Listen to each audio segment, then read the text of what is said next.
The porcelain fused to metal crown preparation on the maxillary central incisor and cuspid follows again the step-by-step tooth preparation model.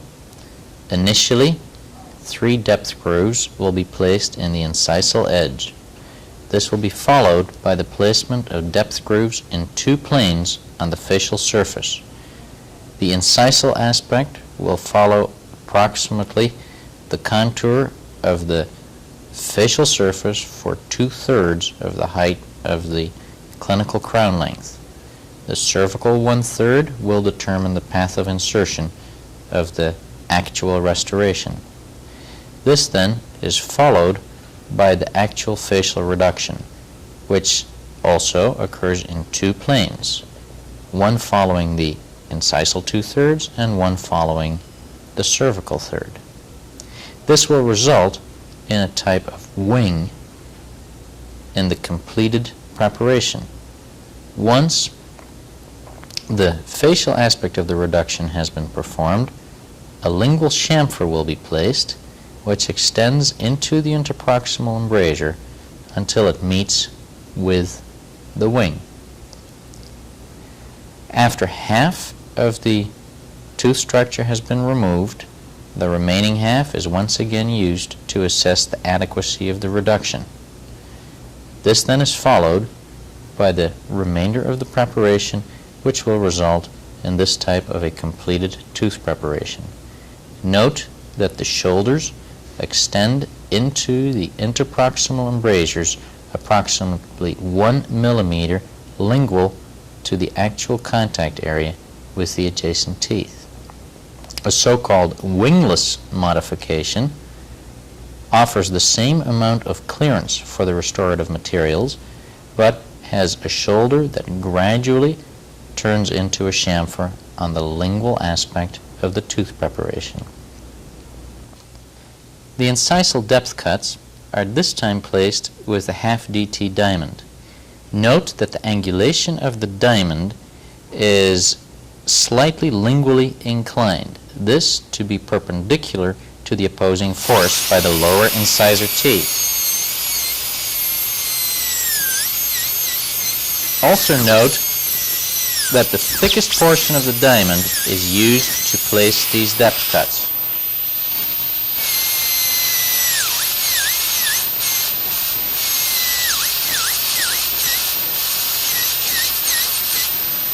The depth cuts should be 1.5 to 2 millimeters deep.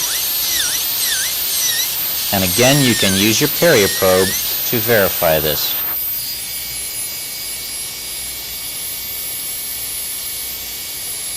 Once satisfied, the incisal aspect of the tooth can be reduced.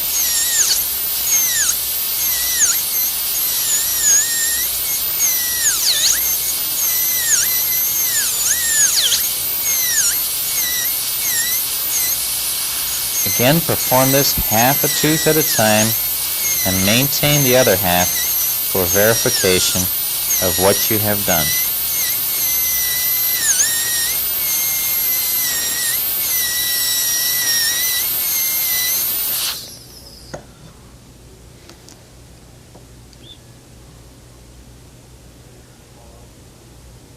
At this stage, we're ready to place the facial depth cuts. In the incisal 2/3, we will follow the normal configuration of the tooth.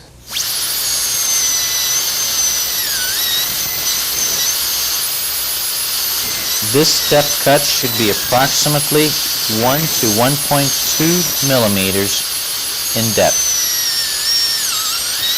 Place another depth cut in close proximity to the line angle area, both on the distal as well as medial aspect of the tooth.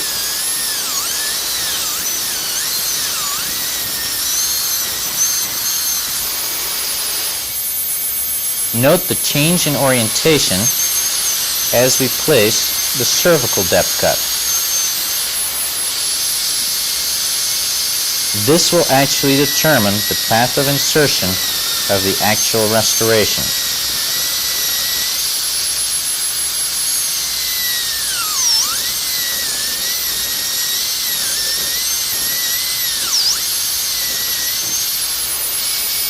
and again on the mesial.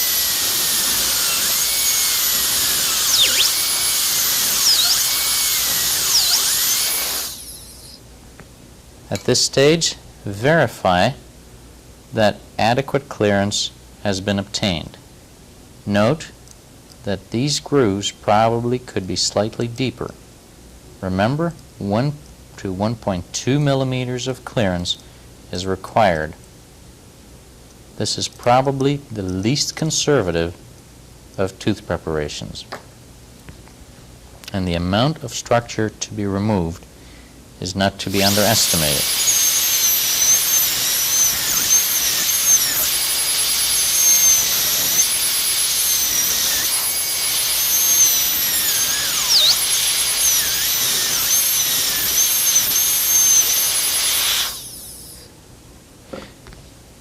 At this stage, the islands of tooth structure are once again removed.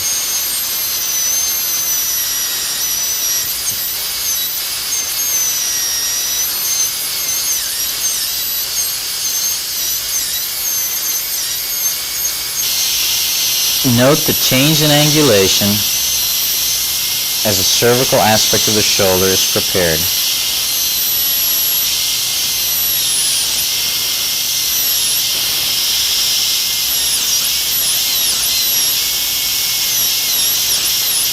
Adjacent to an edentulous area, access to the interproximal aspect of the proposed margin is relatively easy. A cut can simply be made which is parallel to the cervical third reduction. Then from this cut, the remaining tooth structure towards the facial is gradually removed.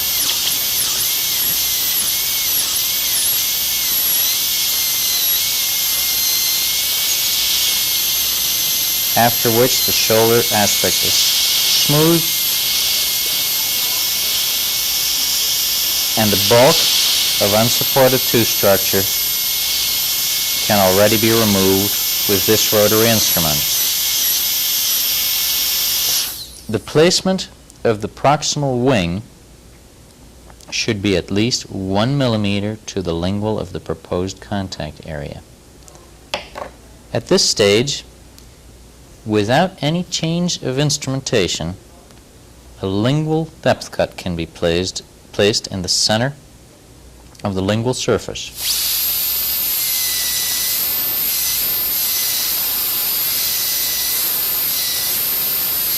Approximately 7/10 of a millimeter is the minimum amount of reduction. If the clinical circumstances allow, 1 millimeter is adequate.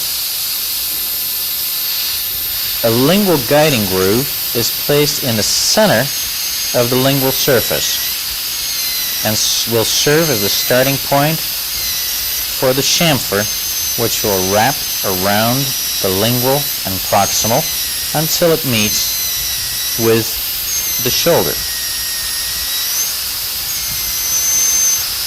Chamfer width again should be half the width of the tip of the diamond.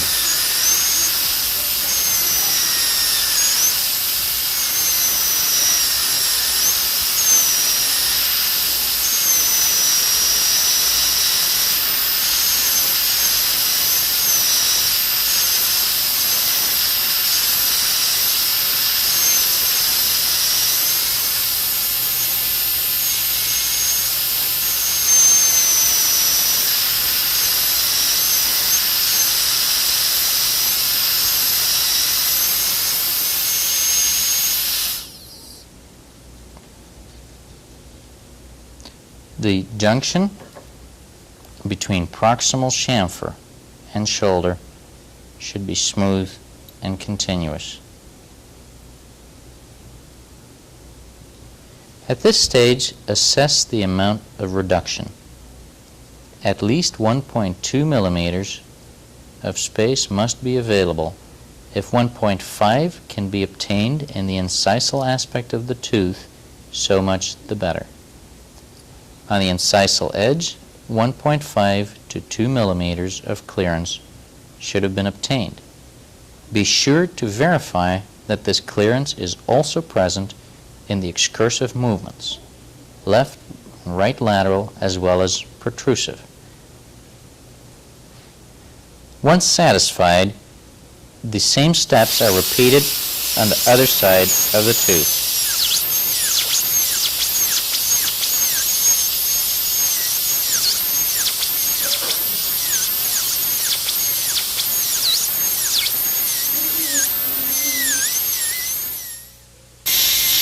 Once preparing the cervical third on the facial, access for the proximal shoulder has to be made directly from the facial.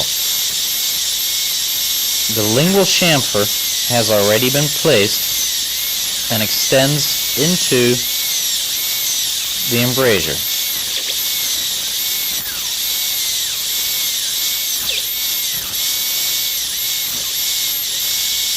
This is probably the easiest type of proximal contact to break because of the width of the shoulder, which is necessary for the porcelain material.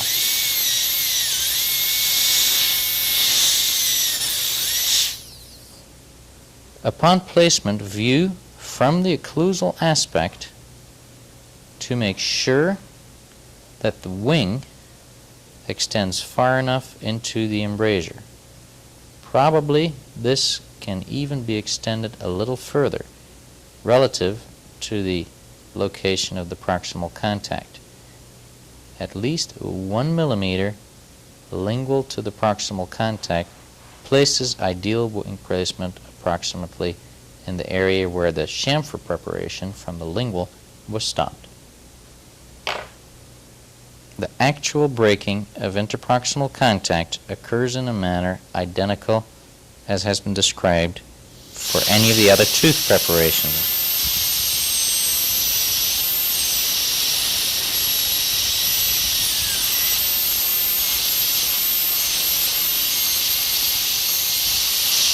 The junction between chamfer and shoulder is finished immediately, and a continuous chamfer should be present all the way around the lingual and proximal aspect until it meets with the shoulder. The next step is to remove the yet unreduced islands of tooth structure on the lingual surface. Note that up to this point, no instrument change has occurred. The football-shaped diamond is used to reduce the lingual surface and provide adequate clearance.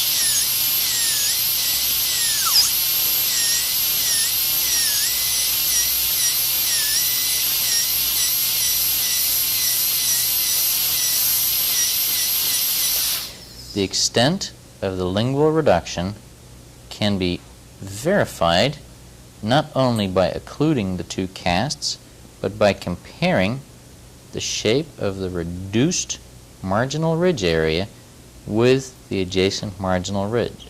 At least 7/10 to a millimeter of clearance must be available for the reestablishing of a normal lingual concavity of the anterior teeth. Also, occluding with the opposite cast should be used as a checkpoint at this stage. Since not much vertical overlap of the anterior teeth occurs on the dentiform, little influence is exerted by the occlusion on the amount of necessary lingual reduction. At this stage, we're ready to switch to the fine grit diamond for finishing of axial surfaces after the shoulder has been refined with the square tapered diamond. The square tapered diamond is used to refine the shoulder preparation.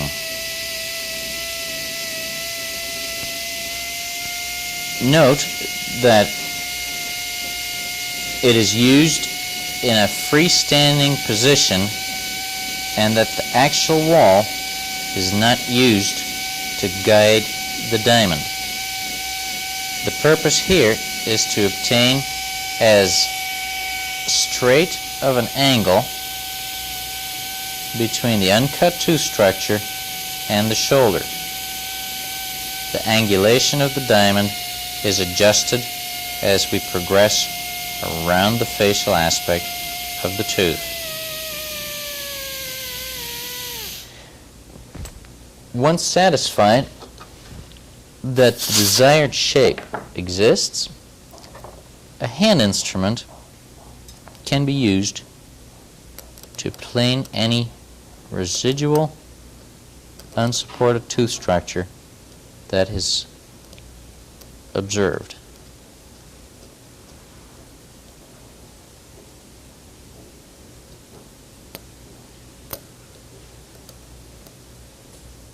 The fine grit diamond is once again used to blend all surfaces and smooth any acute sharp transitions. Again, any minor undercuts are removed at this stage, and any further refining that may be necessary in the lingual chamfer is performed as well. From the facial aspect, the finishing usually is primarily to round off any sharp angles that still remain in the incisal edge.